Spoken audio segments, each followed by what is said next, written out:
The story of the German prisoners of war who would eventually arrive in the United States begins not on American soil, but in the burning deserts of North Africa. By early 1943, the Afrika Korps Rammel's once feared expeditionary force had been pushed to the brink. Surrounded by superior Allied logistics, battered by relentless air power, and starving for ammunition and fuel, entire regiments were compelled to surrender. Between the defeats in Tunisia and the collapse of Axis positions across the Mediterranean, tens of thousands of veterans, some of the most ideologically committed troops in Hitler's armies, fell into Allied hands. They had been raised on the myth of German invincibility, taught that the United States was a crude, culturally degenerate nation incapable of waging modern war. Very soon, they would witness how disastrously wrong those assumptions were. For these men, the transatlantic crossing that followed was their first encounter with the overwhelming industrial strength of the United States. They were herded aboard Liberty ships, functional, boxy cargo vessels churned out by American shipyards at a rate so astonishing that the prisoners believed the numbers must be propaganda. One ship every 4 days was what they heard from the American crews, and though many dismissed it as exaggeration, the ships themselves were irrefutable proof of something extraordinary. The Germans knew how long it took German yards to produce a single merchant ship. The idea that a nation could produce hundreds of vessels in a single year seemed almost fantastical. The sight of the Liberty ships, nearly identical in design, welded together rather than riveted, built by men and women who had never before worked in ship construction, was the first crack in the ideological armor the Nazis had spent a decade forging.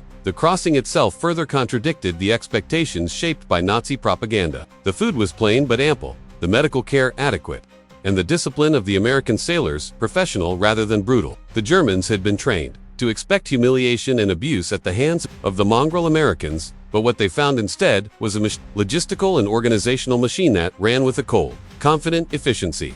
When the ships reached the American East Coast, the prisoners were stunned by the sheer scale of the ports. Norfolk, Virginia, in particular, seemed unreal to men who had grown up hearing that the United States was on the verge of social and economic collapse. From the moment they were marched down the gangways, the prisoners found themselves surrounded by rows of cranes, warehouses, trucks, and rail lines that operated around the clock. They would later learn that in a single day, Norfolk handled more cargo than the port of Hamburg could manage in an entire week at its peak. The first hour on American soil delivered a blow to the ideological convictions that years of Nazi indoctrination had planted in them.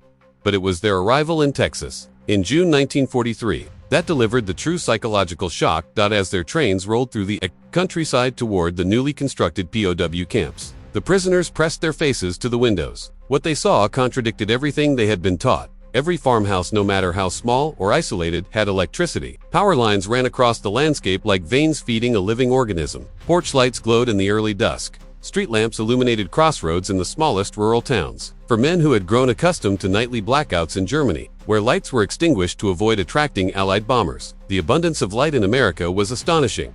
Some interpreted the glow as wastefulness. Others saw it as a symbol of inexhaustible resources, but almost all felt a sense of disbelief. In Germany, even in cities untouched by bombing, electricity had been rationed. In 1943, entire districts of Berlin, Cologne, and Hamburg went dark at night. Yet here, in a distant land they had been taught to despise, electricity seemed as common as air. It was at this moment, this quiet moment of staring through dusty train windows, that the propaganda that had shaped their worldview began to collapse. America was supposed to be decadent, corrupt, racially impure, and on the verge of implosion. But everywhere they looked, they saw prosperity, order, and abundance. Farms were tidy and mechanized. Roads were broad and well-maintained. Gasoline, which had become precious in wartime Germany, was used without hesitation by American civilians. Even the sheer number of private automobiles astonished them. In Germany, car ownership was a rarity. But here, it was common among farmers and laborers. The first hours in Texas made something clear. If America was crumbling, as Goebbels had claimed, then the ruins looked strangely like wealth,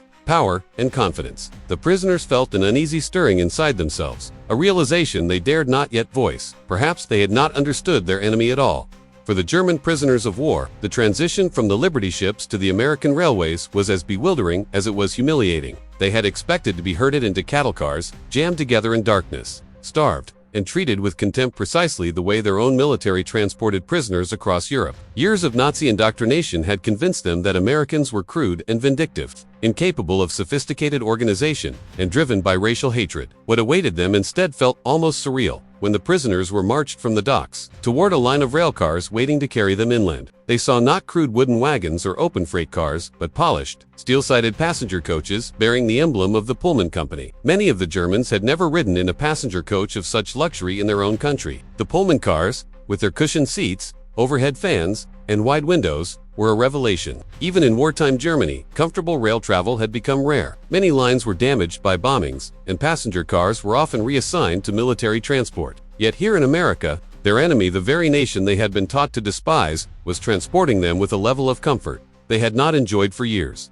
Some prisoners were suspicious. Others were embarrassed. A few even feared that this was part of a trick meant to lower their guard. But as the train began its smooth journey inland, disbelief slowly shifted into a cautious respect. Windows offered unobstructed views of the vast American interior, endless farmland, well-paved roads, and modern towns that passed with steady rhythm. The quiet hum of the railcar contrasted starkly with the clatter and groan of German wartime trains. Many of the soldiers whispered the same question. If this enemy is so backward, why do they move their prisoners in comfort greater than our own citizens have known since the war began? This was not the first time their expectations had been upended. In the temporary camps in Algeria, where they had been held before boarding the Liberty ships, the Germans had received food of a quality and quantity that astonished them. Meals included vegetables, fruit, and canned meat, luxuries they had not tasted in months. Some had joked bitterly that they were eating better as prisoners than they had as soldiers of the Reich. For 6 brutal months in the African desert, their rations had been reduced to crusts of bread, watery soup,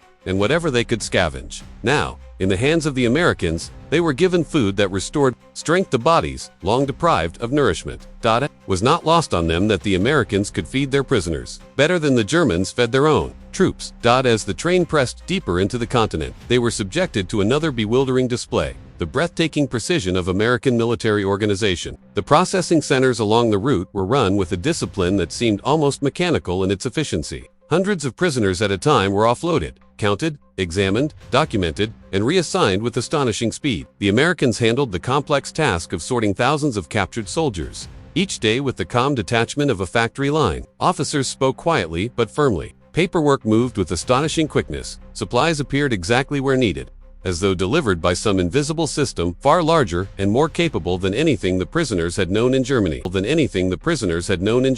The Germans were amazed. Their own military was no stranger to discipline. But after years of war and shortages, even the best-run German units had become strained and disorganized. The Allies, by contrast, seemed to possess infinite resources: trucks, trains, personnel, fuel, and food flowing effortlessly into the system. Nothing was wasted. Nothing was delayed. Nothing seemed improvised. It was a display of logistical power so vast that many prisoners felt a pang of fear. If this was how America handled prisoners, what must their military machine look like in full combat readiness? Each new observation chipped away at the ideological foundation that Nazism had laid within them. They had been taught that Americans were a mongrel people incapable of unity or efficiency, ruled by chaos and finance, unfit for true leadership on the world stage. Yet everything they saw contradicted these beliefs. Instead of disorganization, they witnessed an industrial society functioning with meticulous order. Instead of cruelty, they received adequate food and humane treatment. Instead of decay, they saw abundance. By the time the trains rolled toward the POW camps of Texas and Oklahoma, many prisoners were grappling with a troubling thought,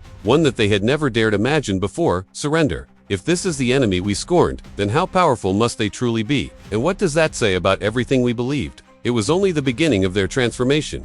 For the German prisoners, the journey from the port of Norfolk, Virginia, to the POW camps of Texas and Oklahoma was more than a simple transfer across a vast continent. It became, quite unintentionally, an immersive crash course in American industrial moving classroom that would dismantle, mile by mile, the ideological certainties they had carried with them from the Third Reich. What they witnessed from the windows of the Pullman cars forged a silent but irreversible revolution in their understanding of the world. The moment they stepped off the Liberty ships and into the Norfolk Harbor facilities, they felt as though they had arrived in a different dimension of warfare, one that Germany had never truly understood. The port itself was a revelation. Towering cranes swung overhead, conveyor belts roared with the movement of goods, and trucks streamed through the docks like blood through arteries. Huge warehouses stood shoulder to shoulder along the waterfront, and railroad lines threaded through the complex with flawless precision. The most astonishing fact American personnel casually mentioned was that Norfolk processed more tonnage in a single day than Hamburg, Germany's largest port, could handle in an entire week. At first, the prisoners dismissed this as another example of American bragging. But as they watched ship after ship unload with relentless efficiency, the claim began to feel less like propaganda and more like reality. Everything moved with a speed and volume they had never seen before. When the train finally pulled away from the port and began heading westward, the Germans settled into their seats, expecting long stretches of wilderness and underdeveloped land. Instead, they were confronted with something that shook them more deeply. Modernity everywhere. Town after town passed by, each with paved roads, factories, warehouses, and fleets of cars that dwarfed anything the Germans had believed possible. Cars were everywhere, outside factories, in fields, beside modest homes, lining small-town streets, so many that the prisoners began counting them compulsively. To them, automobiles represented economic privilege of the highest order. In Germany, even before the war, car ownership had been rare. Only wealthy families, senior officials, or Nazi elites could afford private vehicles. Ordinary workers rode bicycles or trains. Farmers relied on horses. Gasoline was rationed long before the Allied bombing campaigns intensified. Yet in America, even dock workers, men who loaded ships and hauled crates, owned personal cars. The prisoners had seen the parking lots at Norfolk filled with them, rows upon rows stretching out like metallic crops. As the train continued west, they saw the same thing everywhere. Ford, Chevrolet, Dodge, names that had been whispered with envy in Germany were now common sights, owned by people who, by German class standards, belonged to the lowest rungs of society. That it was a cultural shock so profound that it produced a kind of ideological vertigo. The Nazi worldview had insisted that Americans were weak, lazy, morally decayed, and incapable of cultural refinement or industrial discipline. Yet the landscape rolling past their windows told a drastically different story. Factories hummed day and night. Diesel trains roared alongside their own cars at tremendous speed. Power lines stretched across endless plains, feeding electricity into even the smallest rural communities. How can a decadent nation produce so much? One prisoner muttered. Others sat in silence, their eyes fixed on the rushing panorama. Every mile seemed to contradict the teachings they had embraced for years. They had believed that America was a racial patchwork destined to collapse under its own diversity, a place where industry was clumsy and inefficient. But the evidence unfolding before them suggested something else entirely, a nation whose strength came precisely from its scale, its energy, and its inclusiveness. It was not only the infrastructure that shocked them, it was the effortless coexistence of modernity and abundance. The absence of bomb damage alone set America apart from their experience back home. German cities were scarred, rationed, dark, and weary. Here, everything appeared untouched, alive, and expanding. There were no blackout curtains, no ration lines, no rubble. Instead, there were illuminated gas stations, diners, neon signs, and prosperous farms stretching out toward the horizon. With each passing town, the myth of the German master race died a little more. They had been told they belonged to a superior people destined to dominate the weak and undeveloped. But how could such claims survive in the face of a country that produced more steel, oil, electricity, and machinery in a week than Germany could dream of producing in a month? The industrial landscape of America made it brutally clear. Superiority in rhetoric meant nothing when confronted with superiority in production, technology, and organization. By the time the train crossed into the vast open lands of the Midwest, many prisoners felt the first stirrings of ideological disintegration. The world they had believed, in a world carefully constructed by propaganda, no longer aligned with what their own eyes showed them. They did not speak openly about it. To question Nazi ideology was still emotionally difficult, yet each man felt a quiet shift inside himself, a rearranging of convictions. The journey from Norfolk to Texas was supposed to be a grim passage into captivity. Instead, it became the first chapter of an awakening sparked not by arguments or lectures, but by the undeniable reality of trains, factories, automobiles, and lights that glowed across the night landscape of America. The prisoners arrived in camp with their bodies restrained, but their minds already in motion. If the journey from Norfolk into the American interior had shaken the ideological foundations of the German prisoners, the glimpses they soon received of America's industrial colossi would demolish them entirely. By the time the POW trains pressed deeper into the Midwest, some of the men were no longer peering out the windows, merely from curiosity. They stared because they needed to understand, because the world unfolding before them did not align with the Germany they had known, nor with the propaganda that had shaped their beliefs since childhood. The scale of American production seemed impossible, even fantastical. In Germany, factories were darkened by blackout rules, strained by shortages, and hammered by Allied bombs. But here, the factories roared with uninterrupted power. Smoke rose from stacks, day and night. Rail lines feeding the industrial zones were crowded with endless trains carrying ore, rubber, steel, coal, and machinery. Every site appeared multiplied. More equipment, more people, more movement, more energy. Nowhere did this industrial might become clearer or more terrifying to the prisoners than in the case of Willow Run.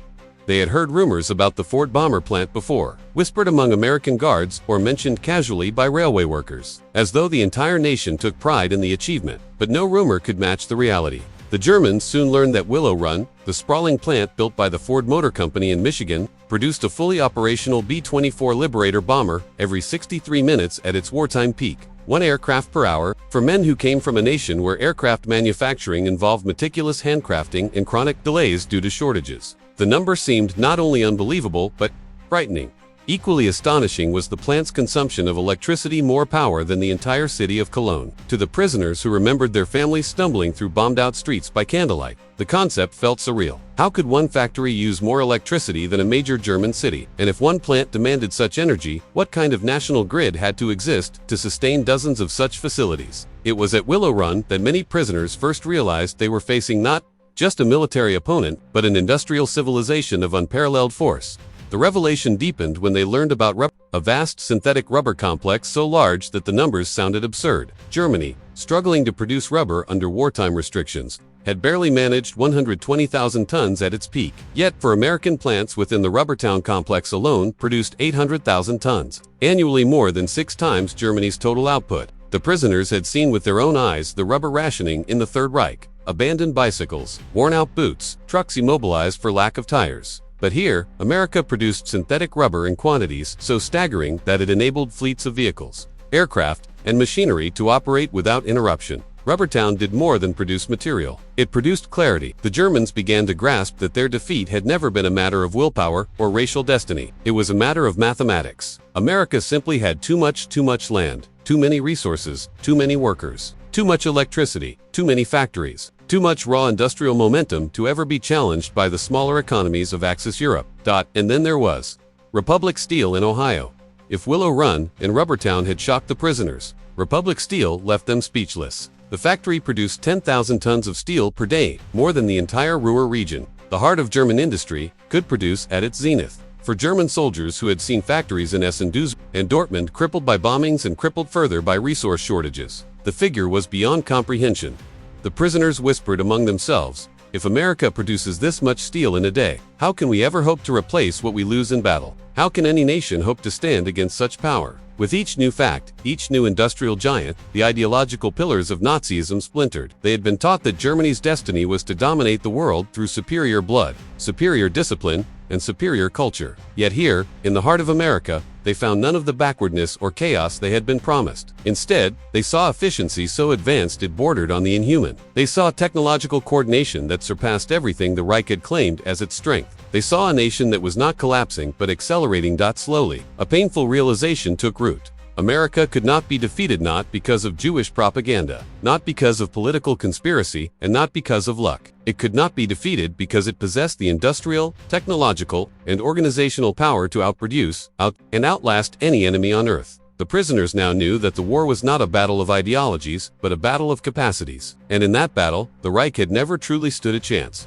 For many of the German prisoners, their transfer from the bustling industrial landscapes of the Midwest to the sprawling power camps of Texas and Oklahoma was expected to mark the lowest point of their wartime experience. They had imagined squalor, brutality, and neglect, the stereotypical horrors of enemy captivity described in whispered warnings before deployment. Yet, almost immediately upon arrival at places like Camp Hearn, reality overturned every expectation. Camp Hearn, in particular, was unlike anything most had encountered in Germany, either at home or on the battlefield. The blocks were wooden but sturdy, each equipped with electricity that powered lamps in every room. Steam heat, delivered through radiators, warmed the interiors even as winter winds howled across the plains. Hot showers and flush toilets, luxuries almost unimaginable to men accustomed to the cold. Rationed and frequently ruined facilities of wartime Germany were standard. For men who had trudged through months of desert campaigns in North Africa, or who had survived bombed-out cities back home, the comfort was staggering.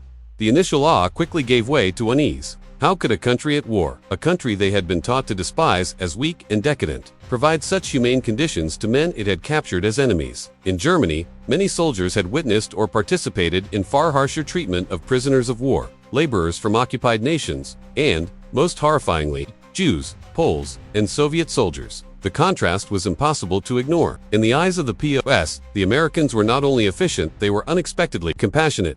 Medical care in the camps reinforced this impression. Each facility had a functioning hospital staffed with trained doctors and nurses, stocked with medications that were astonishingly modern by wartime European standards. Penicillin, a miracle drug barely available in Germany, was used liberally to treat infections, injuries, and illnesses. Men who had endured months of infection, untreated wounds, or disease in the African desert now found themselves in wards where nurses checked their progress daily and doctors spoke frankly and kindly about treatment. The concept that captives could be treated with such professionalism and concern, rather than cruelty or neglect, was revolutionary in their worldview. Order and cleanliness pervaded every aspect of camp life. Streets were swept, dining halls were neat and organized, barracks were inspected routinely for hygiene. Meals, though standardized and simple, were nutritious and consistent, far more reliable than the wartime rations many soldiers had known in the Even in a state of war, prisoners were kept safe from the chaos that marked so many bombed cities in Germany, where infrastructure collapsed under repeated air raids. The calm of camp life, the predictable schedule, and the secure environment produced a strange combination of relief and cognitive dissonance. They were prisoners, yet they had more stability than many free citizens back home. The psychological effect of these conditions was profound. Slowly, a new sense of awareness began to take shape. Men asked themselves, if the enemy can show such care for captured soldiers, what does that imply about the nature of their own society? How could a nation accused of moral decadence conduct itself with such consistent humanity? For many, the answer was uncomfortable. Nazi Germany, for all its propaganda and claims of superiority, had failed to instill basic human decency in its dealings with conquered peoples. The moral confidence that had underpinned their allegiance began to falter. Shame crept into the minds of the prisoners. They recognized, often in silence, that they were part of a system that had oppressed, terrorized, and dehumanized civilians across Europe. And yet here, on American soil, they were treated not as subhumans, not as expendable tools, but as men deserving of respect, health, and dignity. The contrast was impossible to reconcile with the rigid hierarchy and brutality they had internalized as soldiers, and for some, as ideologically committed Nazis. Camp life also offered glimpses of trust and responsibility that further undermined their previous worldview. Prisoners were assigned work details, often in agricultural fields, industrial settings, or maintenance projects within the camps themselves. These tasks were structured, meaningful, and conducted under supervision that emphasized cooperation rather than fear. For many men, this was the first time they experienced a sense of purpose, divorced from coercion, propaganda, or the constant threat of violence. It was work, yes, but work within a system that respected human dignity. By the end of their first weeks in the camps, the German prisoners faced a truth they could not easily deny. In some ways, their lives were better than they had been at home, and certainly better than they had anticipated as captives. The realization was uncomfortable, even humiliating, yet it was also the first step in a gradual transformation. For the first time, the idea that an enemy nation could operate not through fear or oppression, but through organization, foresight, and empathy began to take root in their minds. In the quiet of the evening, as the men lay on cots under electric lamps, many wrestled with a paradox that would haunt them for the rest of the war. They were prisoners, yet they had never felt more secure. They were captives, yet they had never experienced such freedom within constraints. Slowly, the foundation of Nazi ideology, the notion of inherent German superiority, the justification of cruelty as a tool of dominance began to crack. Camp Kern, with its orderly streets, warm showers, and attentive doctors, was more than a detention facility. It was a classroom of morality, a laboratory of human decency, and, unintentionally, a mirror reflecting the shortcomings of the society they had pledged to serve. For many German prisoners of war, life in an American camp was initially a shock, a strange mixture of comfort and order that stood in stark contrast to the chaos and deprivation they had known in Europe. But the true turning point in their perception of the United States came when they were allowed, or in some cases required, to work alongside Americans in farms, factories, and food processing facilities. Here, the veil of propaganda dissolved completely, replaced by the unmistakable reality of productivity, discipline, and prosperity. Agricultural work was often the first experience that challenged their preconceptions. POWs were sent to farms across Texas, Oklahoma, and other Midwest states, where they saw mechanized agriculture in full operation. Tractors plowed fields efficiently, Harvesters collected crops at speeds they could hardly imagine, and irrigation systems allowed vast tracts of land to be farmed. Men who had fought in the deserts of North Africa, where food had been scarce and fields left barren, were now confronted with the lush abundance of American farmland. Ordinary farmer citizens with no special rank, class, or military power owned and operated machinery that allowed them to produce enormous quantities of food. It was not only the scale but the precision that impressed them. Fields were plowed straight, planting was measured, and harvesting followed a regimented schedule that ensured minimal waste. The German prisoners could not ignore the contrast with Nazi ideology. They had been taught that Americans were decadent, lazy, and enslaved by Jewish financiers. Yet here they were, seeing hardworking men and women managing enormous operations with skill, coordination, and energy. The spectacle of ordinary Americans achieving so much through organization and diligence challenged the narrative of a society in decline. For the first time, many POWs began to internalize a painful lesson. American success was not built on deceit or luck, but on methodical, disciplined labor. Work and industry reinforced this lesson. Some prisoners were assigned to factories such as the Campbell soup plants, textile mills, and cotton plantations, or to food processing facilities that supplied both civilian and military populations. The prisoners observed assembly lines that moved with mechanical precision, workers who coordinated their actions seamlessly, and management systems that emphasized both productivity and worker well-being. Machines hummed continuously, yet safety standards were enforced and workers treated with respect. Another blow to the narrative that American industry was chaotic, exploitative, or morally bankrupt. Through these experiences, prisoners began to notice subtle but crucial cultural differences. Americans approached work with a sense of shared purpose rather than coercion. There was pride in efficiency, satisfaction in accomplishment, and mutual respect between managers and laborers. The Germans, accustomed to a hierarchy rigidly enforced by fear or ideology, were struck by the decentralized initiative and responsibility granted to ordinary workers. They began to realize that productivity was not merely a technical achievement, it was a social ethic, cultivated over decades of education, community, and civic expectation. The ideological impact was profound. For soldiers who had been indoctrinated to view America as a society dominated by weakness, corruption, and moral decay, the contrast was undeniable. Far from lazy or chaotic, Americans were methodical, inventive, and capable of sustaining enormous industrial and agricultural systems even during wartime. The Nazi assumption that a racialized elite could manage society more efficiently than a pluralistic democracy was collapsing before their eyes. For some prisoners, the realization sparked introspection. If ordinary Americans could achieve such organizational and material success without oppression, brutality, or authoritarian control, then the foundation of their own ideology, one that glorified violence, conquest, and racial hierarchy, began to appear hollow. They had trained and fought as part of a machine built on fear and hatred. Yet here was a society producing wealth, food, and infrastructure at levels they could scarcely imagine, doing so with a human touch and without resorting to terror. Beyond ideology, there were practical lessons. Prisoners learned about mechanization, assembly line efficiency, and modern farming methods. They observed how integrated supply chains, combined with disciplined labor, could achieve results far beyond what Germany had managed under wartime constraints. These lessons would later inform their understanding of post-war reconstruction, productivity, and economic strategy when many returned to a devastated Germany. By the end of their assignments, a subtle but profound transformation had occurred. Work, once a source of fear and deprivation under military service, became a lens through which prisoners could evaluate the real power of a society. American labor, disciplined yet humane, efficient yet flexible, demonstrated a combination of skill, organization, and ethical engagement that contrasted sharply with the rigid militarism and propaganda-driven ideology they had been taught to revere.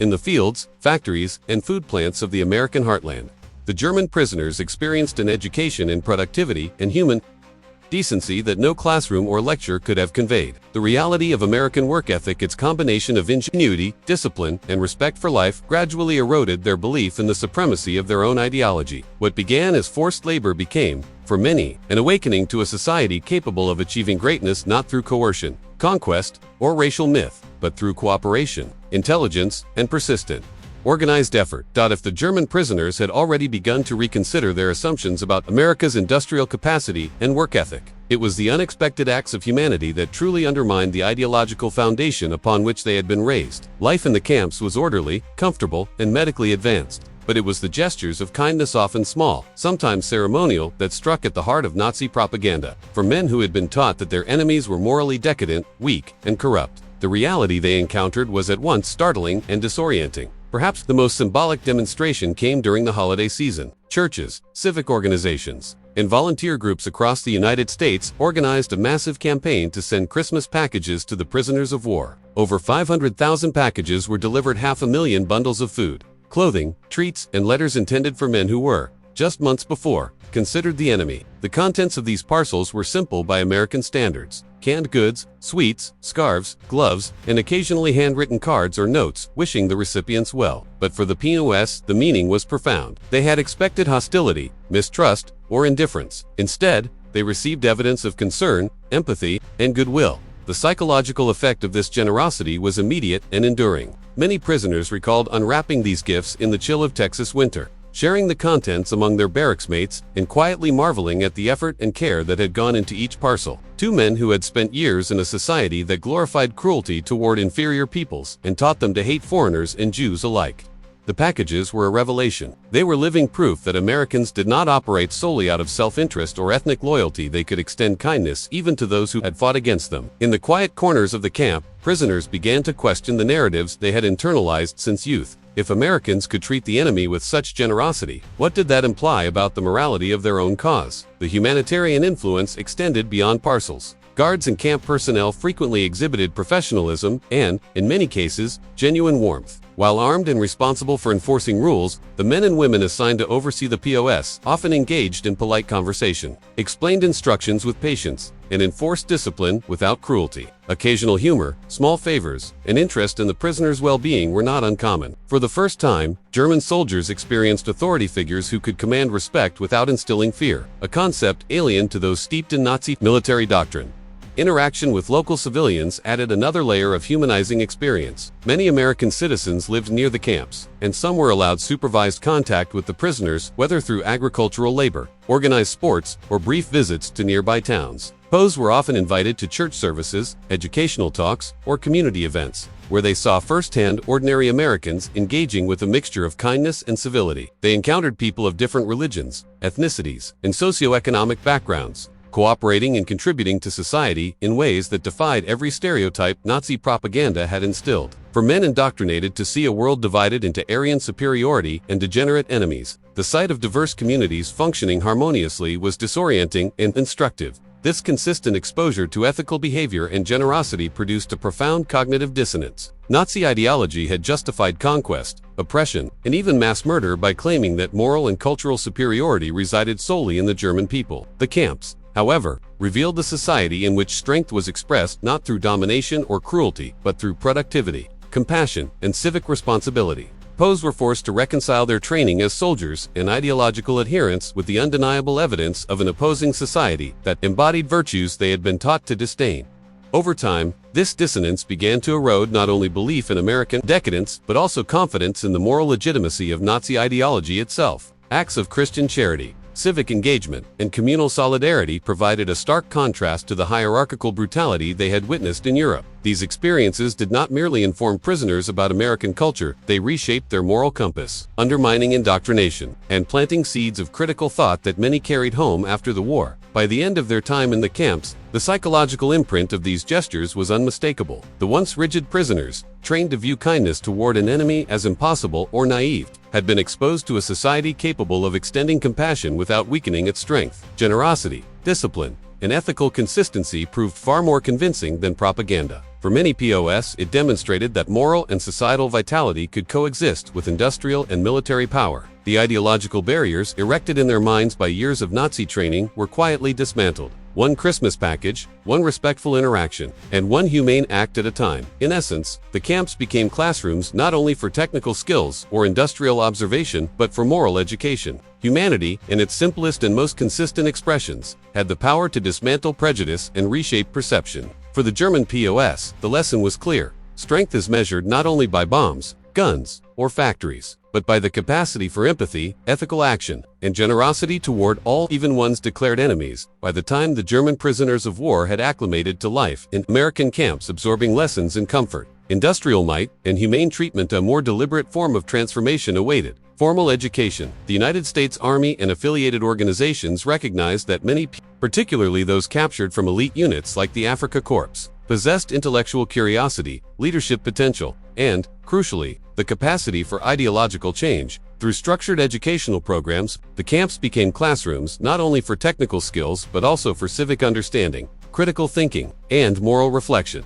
Approximately 40,000 POWs enrolled in classes covering a range of subjects, from the history of the United States and world events to mathematics, economics, and political philosophy. For many, these lessons represented their first encounter with an academic environment unshackled by authoritarian oversight. Unlike Nazi Germany, where intellectual discourse was subordinated to ideology, censorship, and political orthodoxy, the American model emphasized inquiry, debate, and independent reasoning. Professors from prominent universities traveled to the camps, teaching in barracks, lecture halls, and open-air classrooms, and engaging prisoners in discussions that challenged them to think critically about government, society, and their own role as citizens and soldiers. The content of these courses was deliberately broad. History classes traced the evolution of American democracy, emphasizing constitutional principles, the separation of powers, and the expansion of civil liberties. Economics classes illustrated the mechanics of market systems, industrial organization, and labor relations, elements that contrasted sharply with the centrally planned, coercive structures of the Nazi economy. Political philosophy discussions confronted questions of ethics, human rights, and the responsibilities of citizenship. Mathematics and science courses were often framed in practical contexts, linking analytical thinking to problem-solving in both civilian and military spheres. For the prisoners, the cumulative effect was eye-opening. The American approach to knowledge and governance was rational, coherent, and above all, respectful of individual thought. Encounters with professors and civilian educators had an equally profound effect. These men and women treated the prisoners as learners capable of understanding complex ideas, rather than as subhuman enemies or ideological adversaries. The simple act of intellectual engagement, of asking questions, debating perspectives, and receiving respectful answers was transformative. For many POWs, it was the first time in their lives that their minds were treated as instruments of inquiry rather than tools for ideological indoctrination or military conquest. The contrast was stark and disorienting. Where Nazi Germany suppressed dissent and punished curiosity, the American camps nurtured and rewarded it. This educational experience forced prisoners to confront uncomfortable truths about their own society. They began to compare the freedoms they now witnessed with the repressive environment in which they had been raised and trained. In Nazi Germany, independent thought was dangerous. Criticism was punished, and loyalty to a cult of personality and ideology was paramount. In America, however, thought was liberated, dissent tolerated, and knowledge shared openly even with the enemy. The bitter comparison was inescapable. Their former leaders had instilled obedience through fear and misinformation, while the United States cultivated respect through education and transparency. It was a revelation with lasting psychological consequences. The effect of this re-education was not merely intellectual, but profoundly personal. Many prisoners began to internalize values they had previously scorned or been forbidden to consider. Concepts such as civic responsibility, respect for diversity, and the ethical exercise of power became tangible and desirable. A sense of admiration emerged not for the military or industrial might of the United States, which had already impressed them, but for the society that combined freedom, productivity, and moral principle in ways they had never experienced. Some even expressed a quiet desire to emulate these systems in post-war Germany, planting the seeds of the democratic transformation that would later contribute to the WIRTSCHAFTS wonder. By the conclusion of their coursework, prisoners had undergone a subtle yet profound metamorphosis. Where once there had been unquestioning loyalty to Nazi ideology, there now existed skepticism, curiosity, and a newfound appreciation for democratic principles. They had witnessed firsthand a society in which thought was free, education accessible, and human dignity prioritized even for those labeled enemies. Many POWs left the classrooms with a deep, personal sense of responsibility to carry these lessons home, to question dogma, and, ultimately, to participate in building a society guided by knowledge, ethics, and cooperation rather than fear and hierarchy. In essence, the re-education programs served as the intellectual counterpart to the earlier lessons of industry, labor, and humane treatment. They provided the theoretical framework that allowed prisoners to understand what they had already observed practically, that strength and prosperity were inseparable from freedom, morality, and knowledge. By fostering critical thinking and exposing prisoners to democratic ideals, the United States created not only temporary compliance, but lasting ideological transformation. From these camps emerged a generation of former soldiers who could return to Germany as more than survivors. They returned as citizens equipped to participate in, and sometimes lead, the reconstruction of a democratic society. Education, in the context of captivity, had become a powerful instrument of change. the German POS learned that democracy was not an abstract concept or propaganda tool. It was a living, functioning system capable of shaping minds, societies, and nations, even those of former enemies. Through the rigorous yet respectful intellectual engagement of re-education programs, they became, in effect, new Democrats, men whose worldview had been irrevocably broadened and whose understanding of power, morality, and human potential had been profoundly reshaped. The final years of World War II represented a profound turning point for German prisoners of war in the United States. By 1944, many POS had already begun to question the ideological foundations of the Nazi regime, thanks to exposure to American industrial power, humane treatment, and educational programs. Yet nothing would shatter the remaining illusions of honor, heroism, and moral superiority more completely than the events surrounding D-Day and the revelations about Nazi atrocities.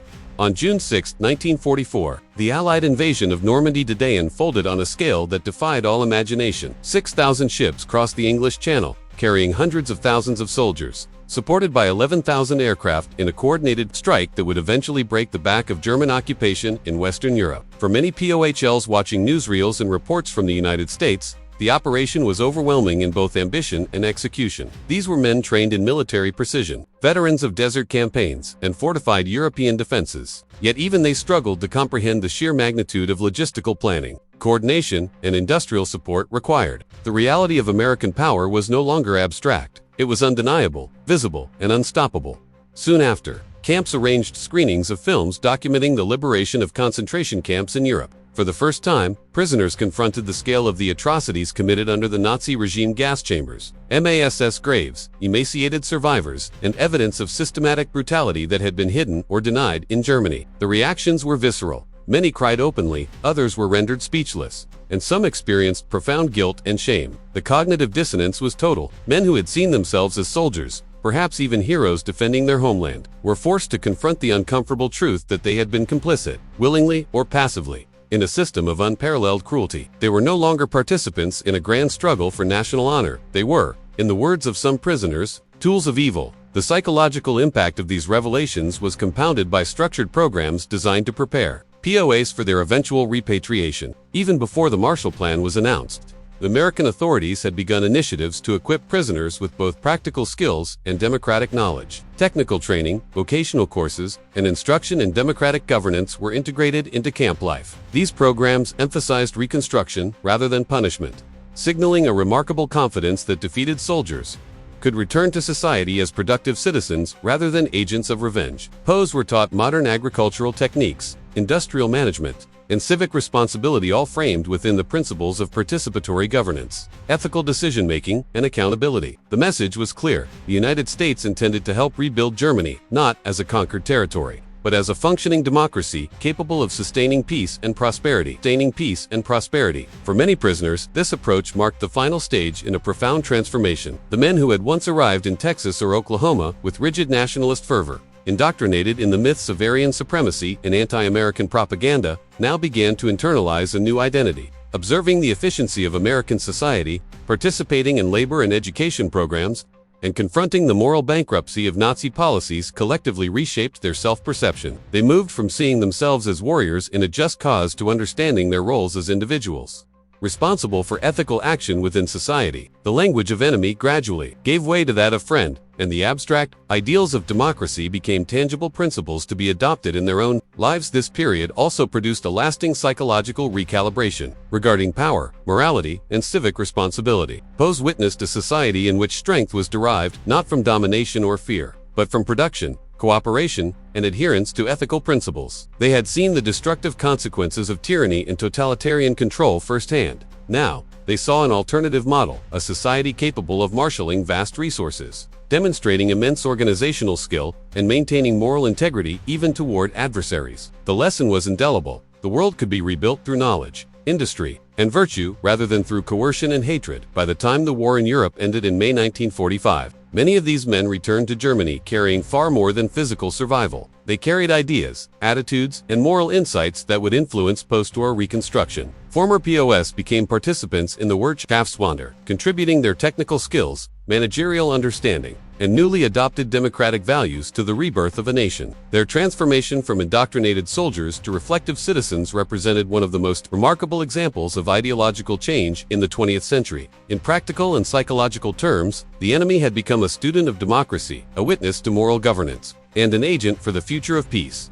In sum, the period of 1944-1945 represented both the collapse of old beliefs and the emergence of a new self. D-Day demonstrated the sheer scale of American industrial and military might, while the films of liberated concentration camps confronted POWs with the moral consequences of their former allegiance. Through structured education, work, and guidance, prisoners were prepared to return, not as instruments of a fallen regime, but as contributors to a democratic society. By the time they departed American soil, the transformation was profound. The men who had arrived as Nazi soldiers left as men shaped by morality, knowledge, and respect for democratic principles, ready to help build a new Germany founded on lessons learned from their captivity.